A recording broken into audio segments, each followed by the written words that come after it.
Jim Easton is Commissioner of Archery for the Olympic Organizing Committee. It's when the tournament starts and the whistle blows and he's got to shoot those arrows knowing they score. The ones that can do that well are the champions generally, and a lot of people do well in practice, but when the time comes to do it under pressure is when we see a difference. When we say inspire growth in archery, realize we either can't do it all and we also don't have all the ideas. And so part of our recent shift is how do we help other organizations and inspire other people to look for ways of growth, knowing that they could come to us for some support. And that's really made it from just a foundation maintaining some ranges to really trying to, as we say now, inspire growth in archery.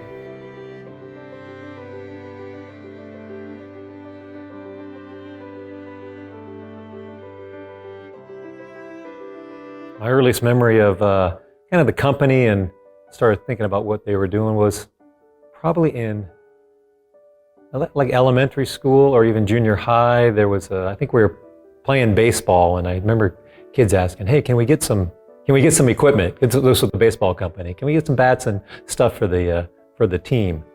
In the junior high and in the high school, I remember going either when we went up to see my dad, we'd stay at my grandma's house, which was my grandfather's house and the whole workshop. So I do remember playing in his workshop, shooting archery around my grandmother's yard, because she actually had 90 meters in the front yard and then a shorter target in the backyard, and we'd go shoot. I think I'd even shoot at the squirrels sometimes, but they were always too fast for me.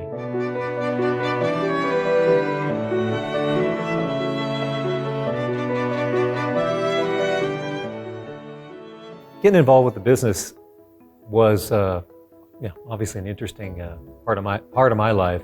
One of the first jobs was swaging the arrows, which it's all automated now, but back then it was you would hold this tube and it would go inside a machine that basically would hammer it. You had the headphones on because of the noise, and you'd stand there all day long and do that. And I did that for the first, between morning and lunch, and said, I kind of get what this machine does, and I moved on to the next thing.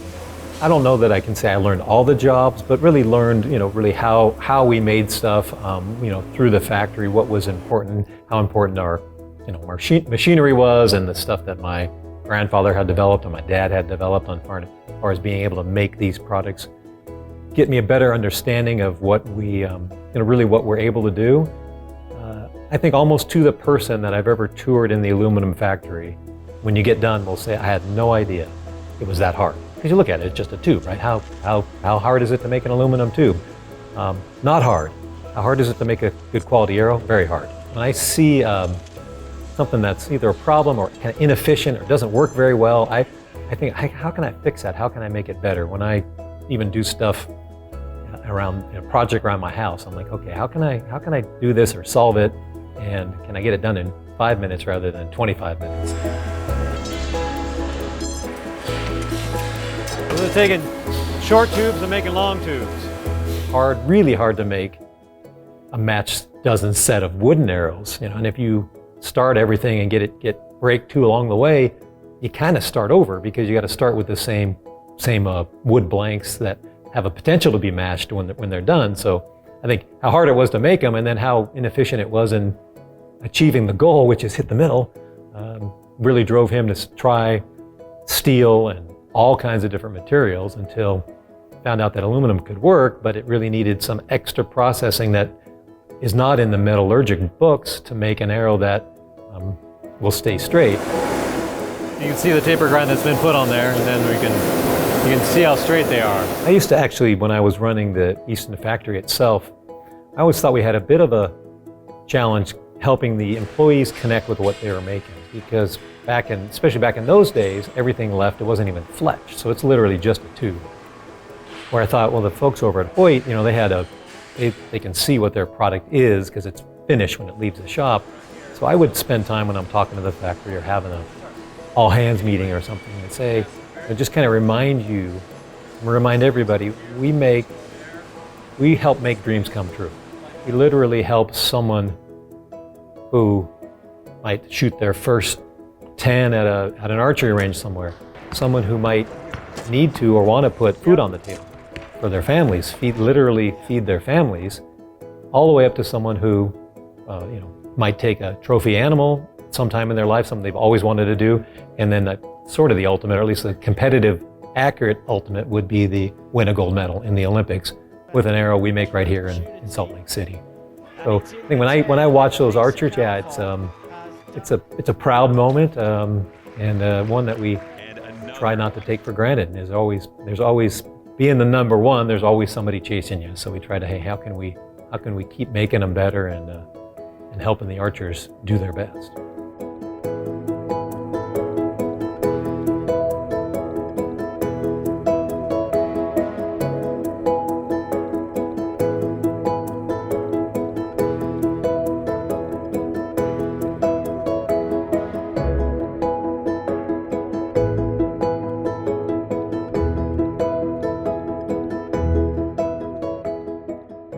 The Easton Foundations were formed in, I believe, it was 1982. It was just before the 1984 Olympic Games in Los Angeles, and it was related to our sponsorship. We became kind of a local sponsor for the organizing and we were the official arrow of the LA Games type of thing.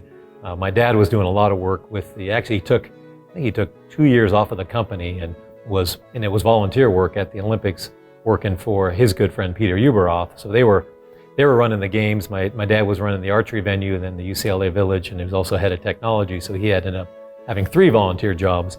But part of that, kind of the company sponsorship, was we agreed to build some archery ranges around Los Angeles as a legacy for the games and for the archery part of the game. So we built, I want to say 4 community archery ranges around the LA area, and that was the beginning of the foundation. It was pretty, from '84 until really 2006, we did a couple more ranges, but we really the companies donated enough money to the foundation to take care of those ranges, so buy new targets, do that sort of thing. So not a lot of real activity. In 2006, when my dad, he sold off the baseball, the hockey, and the bicycle businesses, really to get us back to our core. But in selling that, part of his sale and what he did with the proceeds of the transaction was to donate a bunch of money to the foundation. So we went from just having enough money to take care of a few ranges to, okay, now what are we going to do with this money? And you're required to give away 5% a year. So you've got to, we went from not needing to do much to figuring out how to give money away, and then also do things like build this center, help the other centers we built around the country. And that's really made it from just a foundation maintaining some ranges to really trying to, as we say now, inspire growth in archery. Years ago, I was in Yankton, South Dakota at the Youth World Championships, and a U.S. kid was there who 4 or 5 years earlier started shooting at the archery center in Newberry. I'm like, okay, well, that's sort of, not that they have to be competitive archers, but that was a real example of, hey, we created hopefully a lifelong archer. I take those one-off examples to say, I know it's not millions of people, but 1 or 5 at a time end up being 1 million eventually.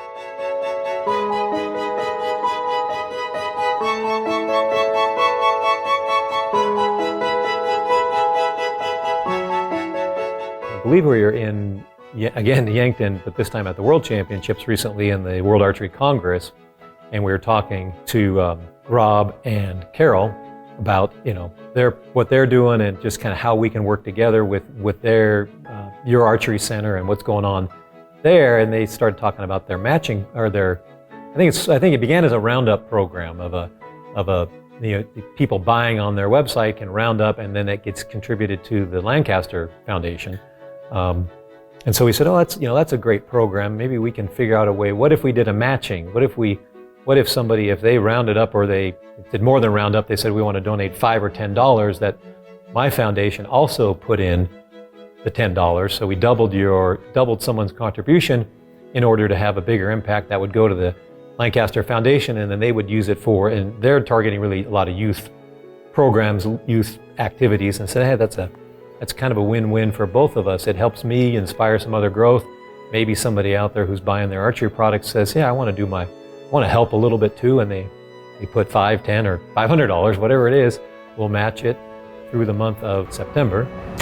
So buy what you need from Lancaster because they got the right expertise to help you make sure you get the right stuff. So yeah, if everybody out there can save up their delay their purchase in August and then do it in September, and then either round up or add a few extra dollars and make me write a check to Lancaster, that'll be a great day.